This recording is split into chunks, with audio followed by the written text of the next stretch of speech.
Brooke Jordy, thank you for coming in and welcome. Can you start off with sort of explaining to viewers who you are and your role in this appeal of the stadium over by at the Balloon Fiesta Park? Sure. I'm one of the neighbors who lives in that little green patch just west of the diversion channel. And so there's a group of us who have been concerned about the building of the United Stadium within Balloon Fiesta Park. I myself have only lived in Albuquerque for about almost 6 years, and the people in that neighborhood have been there for decades, and many of them are concerned about the quality of life being impacted and environmental pollution in the area should a stadium be built at Balloon Fiesta Park. And so you are an attorney, but you're not representing any neighborhood association or neighbors. You're just a neighbor that has some knowledge about how to file appeals and things like that. Right. I am an attorney. I am not the attorney for the neighbors. We are doing this pro se as of now.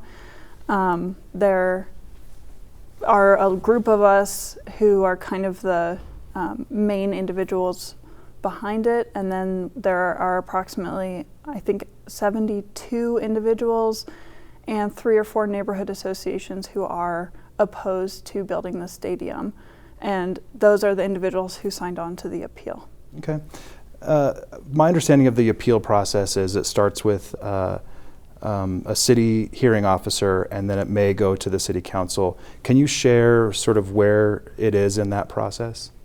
So we're appealing the EPC's approval of the site plan or zoning change to permit a multi-use stadium to be built within Balloon Fiesta Park. So the Environmental Planning Commission had to approve before the lease could be approved for United. We appealed the EPC decision, and we appealed that to the planning department is the one who organizes the appeal. A land use hearing officer is the individual who would hear the appeal, and then it can go forward from there if we want to continue with the appeal. Eventually we could end up in district court. Right now we are waiting, because there are so many of us, so many applicants, it makes it harder for the city to organize how that appeal is heard. So they are currently working on gathering the record and will put together the record essentially to be sent to the land use hearing officer, which is also called a LUHO. And then once the LUHO gets it, they will schedule a hearing for us. What were some of the concerns both in the process of how this happened, and also what are the concerns of what might happen if the stadium is built? New Mexico United and the city of Albuquerque have failed to do a comprehensive environmental impact study to see how building a stadium in that area would affect air, water, noise, qualities. It is right off of the Amafka Channel, which is that north diversion ditch that people know about. That carries all of Albuquerque's runoff stormwater and takes it into the Rio Grande. So any kind of fallout or water pollution that would come from increased use of Balloon Fiesta Park, such as increased fireworks from the stadium, would pollute that water with all of that fallout that comes from fireworks. It's also a very quiet area.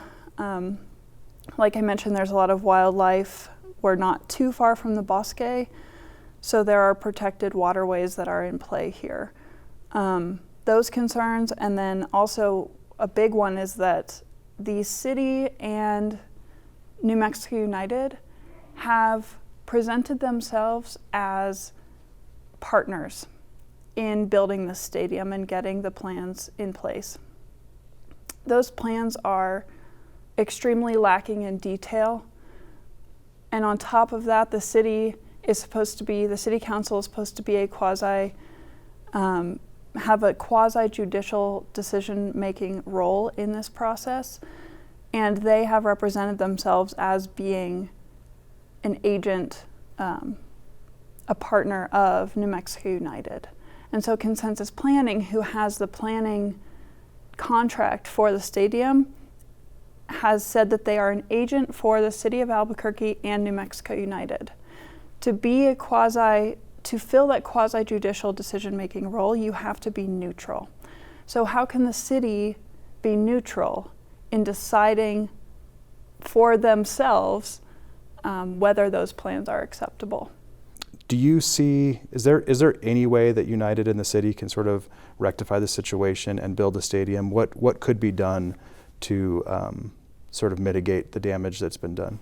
I think a good start would be, like I said, the environmental impact studies.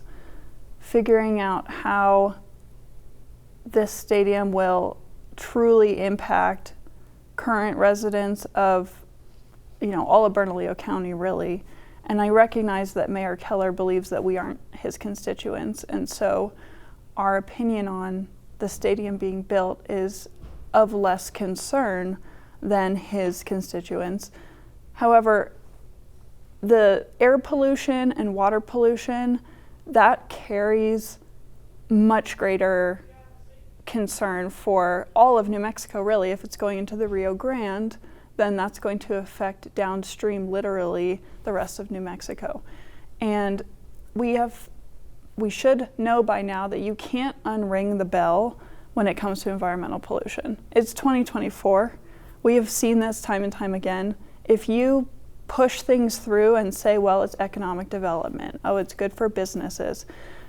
What's good for businesses isn't necessarily good for a community and isn't necessarily good for the environment.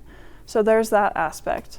On top of that, I think engaging with individuals who live in my area where, yes, I recognize we're not Mayor Keller's constituents, but we have a vested interest in protecting the way that land is used in our neighborhood. And the majority of people who are for the stadium don't actually live in the vicinity of the stadium and will be somewhat protected from any of the fallout of the stadium.